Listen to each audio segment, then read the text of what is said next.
ఈ 16 కళలు ఏమైతే ఉన్నాయో అండి, ఈ 16 కళలు ఈ విద్యను నేర్చుకుంటున్న వాళ్ళకి కలిగే అవకాశాలు ఎక్కువ. అంతేందుకంటే మీరు నెల రోజులు ధ్యానంలో కూర్చున్న వాడిని చూడండి, వెంటనే ముఖంలో తేడా వస్తుంది. ఈ 16 కళల్లో మీకు ఎన్ని కళలు వచ్చినాయి గురుగారు? 16 వచ్చినాయి. 16 వచ్చినాయి. కానీ అది ఎప్పుడు ఉండవు అవి. మా గురువుగారి ఒక్కోసారి ఫేస్ డైమండ్ కలర్లోకి వెళ్ళేది. మా ఇంట్లో కూడా అబ్జర్వ్ చేస్తుంటారు, ఒక్కొక్కసారి రకరకాలు వస్తుంటాయి. అంటే ఇప్పుడు తీవ్ర సాధన చేయట్లేదు ఇప్పుడు మీరు? లేదు, ఎప్పుడు తీవ్ర సాధనే ఉంటుంది అది. నేను వెళ్ళాను అనుకో, పొద్దున రాత్రి నేను 12 వరకు రాయటము చదవటము ఉంటుంది. మళ్ళీ అప్పుడే మంచిగా స్నానం చేస్తాను నేను. 12 ప్రాంతం అందరూ పడుకుంటారు. 12 నుంచి దాదాపు 3 అట్ల వరకు కూర్చుని ఉంటాను. కొద్దిగా బాడీకి రెస్ట్. మళ్ళీ ఒక 1 వరకు లేస్తాను. లేచి మళ్ళీ 7:30, 8 వరకు సాధన. మళ్ళీ టిఫిన్ చేసినాక మళ్ళీ కూర్చుంటాను. మళ్ళీ దాదాపు 2 వరకు. మళ్ళీ సాయంత్రము మళ్ళీ 4 నుంచి సాధన. డైలీ కనీసం 8 అవర్స్ 9 అవర్స్ ఇప్పుడు కూడా.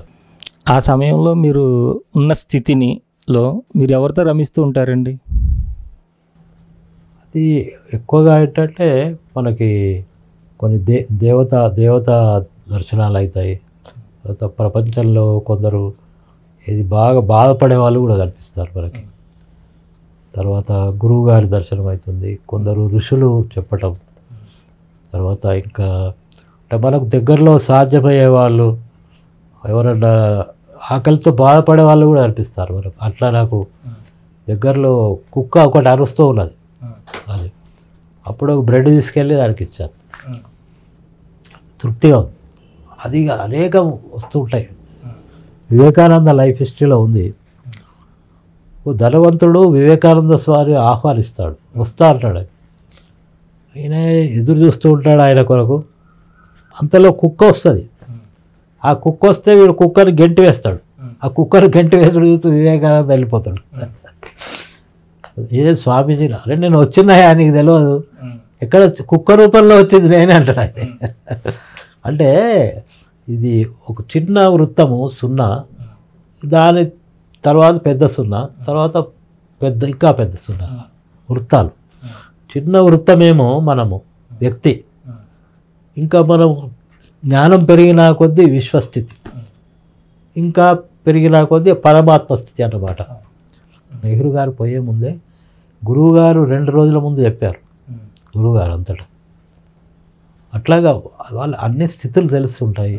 తెలియకుండానే ఆయన ఇప్పుడు నారాయణ గౌడ అని గురువుగారి బావమరిది, నిజామాబాద్లో ఆయన భార్య, ఆమె పురిటి నొప్పులు పడుతూ ఉంది. ఇది రాశాను ఇంకో గ్రంథంలో. ఇప్పుడు పురిటి నొప్పులు పడుతుంటే గురువుగారికి కడుపు నొస్తూ ఉన్నది. అరే రాఘవాళ్ళు ఎవరా పోదన్నాడు అన్నాడు. ఎటు రానా అన్న, అరే పద్మమ్మకు నొప్పులు వస్తున్నాయి రా అన్నాడు. గురువుగారు బయలుదేరేసరికి నొప్పులు తగ్గిపోయినాయి.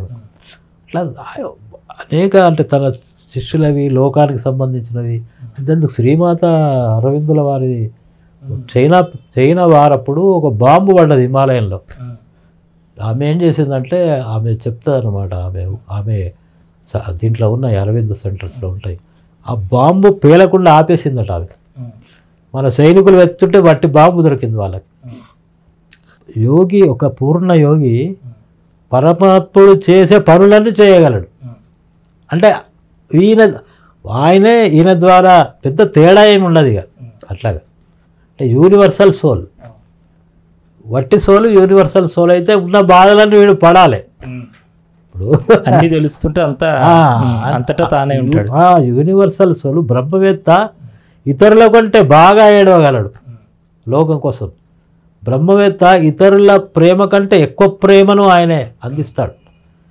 మామూలు మనిషికి ఉండే బాధల కన్నా ఎక్కువ బాధలు ఉంటాయి, అంటే విశ్వ బాధలు. అట్లాగా మీరు మీ గత జన్మ రహస్యం తెలుసుకోవడానికి ఎప్పుడైనా ప్రయత్నం చేశారండి? కొన్ని జన్మలు తెలిసాయి. గత జన్మలో పరమహంస శిష్యుల్లో ఒకరిని ఉన్నాను, రామకృష్ణ పరమహంస శిష్యులు. మీరు? అవునా. అట్లా కొన్ని రాజుల కాలం అవి ఇవి అన్నీ కూడా తెలుస్తాయి. అవి మనకంత పరిచితం ఉండవు కదా.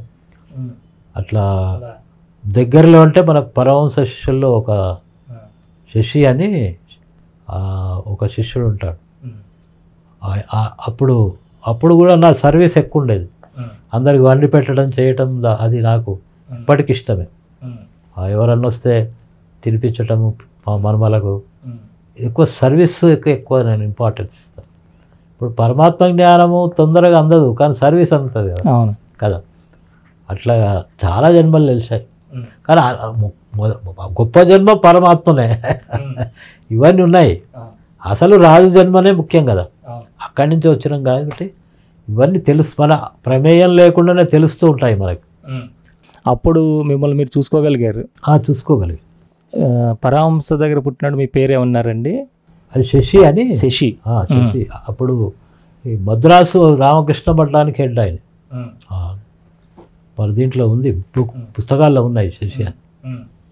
కాబట్టి ఈ విద్య అనేది దీనికి అందరూ అర్హులే, దీనికి అనర్హత లేదు. కూర్చున్నాక ఒక 1 అవర్లోనే అనుభూతికి వస్తుంది ఎవరికైనా. శ్వాస మీద ఇప్పుడు పత్రి అవన్నీ పిరమిడ్స్ షేప్స్ అనే బాగా సెంటర్. మొత్తానికి ఆ సమయంలో నేను 73 ప్రాంతంలో ఈ విద్య ఎక్కడా లేదు. అంటే మా గురువు గారి ముద్రనే ఉండాలని నాకు లేదు.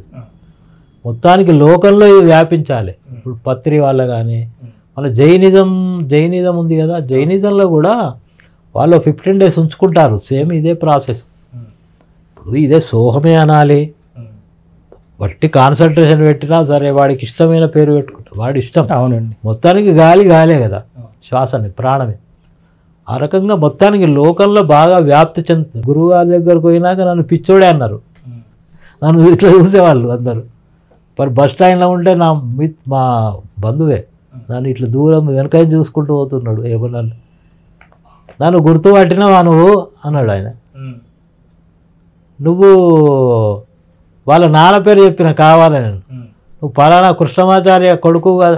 కృష్ణమాచార్య ఆయన మా నాన్న, అదే ఆయన కొడుకువే నువ్వయ్యా అన్న. మనమిద్దరం ఆడుకున్నాం చేసినాం. అరే నిన్ను అందరూ పిస్తుడు అంటు. అంటే మంచి పిచ్చి, భగవంతుడి పట్ల ఉండటం మంచి పిచ్చి. ధనం మీద దాన్ని అవన్నీ లోకం బట్టి అవి మహా పిచ్చి వాళ్ళని చేసే పిచ్చితనం.